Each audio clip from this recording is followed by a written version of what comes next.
Alright mga katropa, good afternoon mga katropa. Alright, nag-jogging ulit tayo.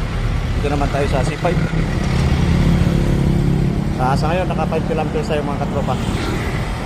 Recovery run to mga katropa kasi dalawang bihis tayo nag 10k. So ngayon na recovery run to mga katropa. Wala, masyadong matraffic dito sa C5. Ang daming mga truck.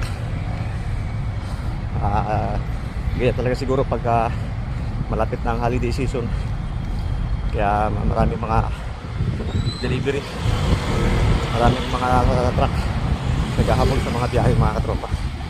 Alright, yun, hindi tayo makatakbo ng maayos mga katropa kasi traffic, sumisingit-singit lang tayo sa mga sasakyan. Pero ganun pa man, okay lang kasi nakasurvive tayo. Naka 5 kilometers, okay na yun. Importante nakapag-jogging tayo. Stay fit mga katropa para malayo sa sakit.